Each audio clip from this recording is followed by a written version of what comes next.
the spring of 1918, Frank Narcisse Jerome received the first of what was going to be 3 military medals. And the military medal is awarded for bravery in the field. And the first one he got, the citation reads as follows: "For bravery and devotion to duty on the nights of November 27th, 28th, 29th, and 30th of 1917. So that's on 4 different nights. While a member of a Lewis gun crew, he was badly shaken twice by explosion of shells, and he continued at duty, assisted in repulsing 2 enemy raids, and later voluntarily formed one of a patrol to obtain identifications." So basically what that means was, in battle, 2 times, there were shells that exploded near Frank Narcisse Jerome, and he continued, and then he repulsed 2 enemy raids. That means that the enemy, the Germans in this case, were attacking his position, and he managed to fight them off twice.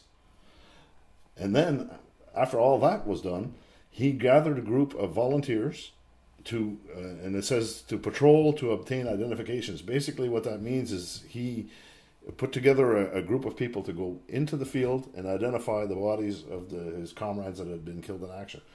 So just think about that. The courage that it takes to do something like that. Now, what makes him particularly interesting in my mind was you often read of soldiers who are involved in one act of bravery. It's an isolated incident. For one moment, they really stood out. But what's impressive about Frank Narcisse Jerome is he went on to do 2 more actions of similar bravery, and he did this over the period of about a year. So that to me is very impressive. And another thing that we need to remember about Frank Narcisse Jerome is these events happened 100 years ago. 100 years ago, this was a totally different society. Things were different then. Racism was a real thing. It's still a real thing today, but it was even worse. I wasn't there, but I can imagine 100 years ago what it was like. So Frank Narcisse Jerome went on to get promoted. He went from private to corporal to sergeant. Now, and his area of expertise, we'll call it there, is, like I was mentioning earlier, was Lewis guns. So he went from being a member of a Lewis gun crew to being in charge of a Lewis gun crew 100 years ago. Yeah. So that's something that I find to me is very very impressive. And like I was telling Al, or like I was telling you, a couple of times, I've been researching Gaspé Coast soldiers. Like I said earlier, there for at least 30 years. And not only does Frank Narcisse Jerome stand out for his bravery on the Gaspé Coast, not only does he stand out for his bravery as a First Nation soldier, but he stands out for his bravery as a soldier. Period. So in that sense, I think he's an important figure. Now, in terms of his accomplishments relative to other First Nations soldiers, there's a comparable. There's a fellow by the name of Francis Pegamegabo. Yeah, I'm sure I've got the pronunciation wrong. He was a First World War soldier. He fought in the same time as Frank Narcisse Jerome, and he also was decorated with the military medal 3 different times. Yeah. He was in a little bit of a different situation where he was a sniper. Pegamegabo was a sniper as opposed to Frank Narcisse Jerome, who was in a Lewis gun crew. But still, and contrary to Frank Narcisse Jerome, who we know very little about, we don't even have a photograph of him. And I'm sure we're going to, if anybody does happen to have any... We're really on the lookout. I'll let Al talk about that in a minute, or what we're looking for in terms of. But anyway, so contrary to Frank Narcisse Jerome, like I said, that we know little about, Francis Pegamegabo has as far as I know, they're off the top of my head, at least one school named after him, statues in his honor. And the Canadian Forces base Borden has a building named after him, and so on and so forth. So you can see the history seems to have forgotten Frank Narcisse Jerome. And, clearly, I don't think that's right. Yeah, it's true. But like we were saying, like we were trying to find as much information. Like I said, many times on Facebook, if anybody has a picture of Frank, we'd appreciate it very much if you send it to either the band office or I'm done this week, but I'll be going in once in a while to volunteer my time. Oh yeah, and there was one thing that he was wounded.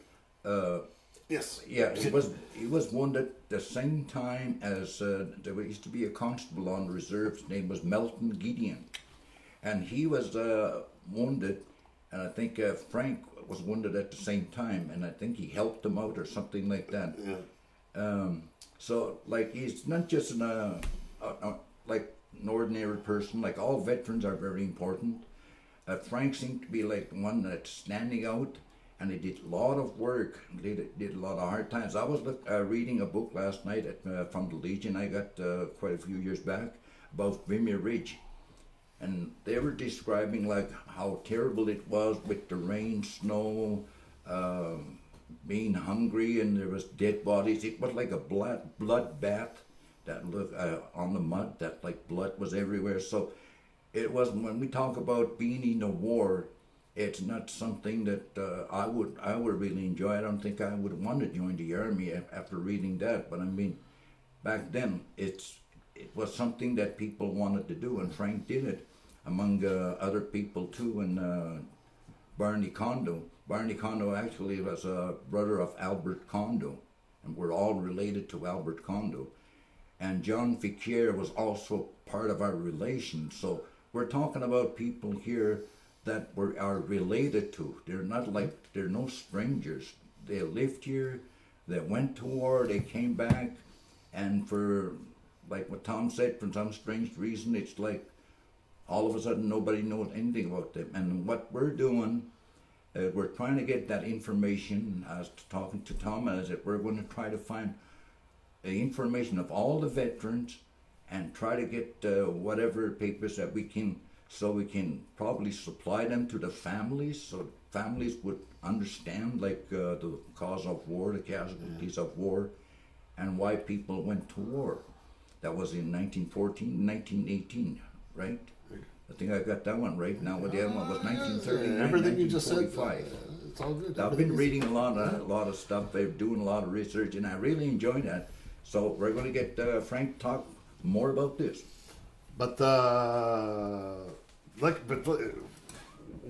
what sort of makes me happy about this is I was listening to you speak, and when did you first hear about Frank Narcisse? Not that long ago. No. And it's the kind of story that once you learn a little bit about Frank Narcisse Jerome, it's you can't help it. You want to learn more. Yeah. Like I said, it can't be overstated how brave this guy was, and he was brave on a consistent level. You know, like we were saying earlier, it's you know, we can all maybe understand being brave for a moment, being brave for a short while, but he was consistently. He showed up there. He was the real deal. And so as far as any, if you were to imagine a parade of all the bravest soldiers in Canada, Frank Narcisse Jerome would be there. Yeah. That's clear in my head there. And the fact as well that he was promoted.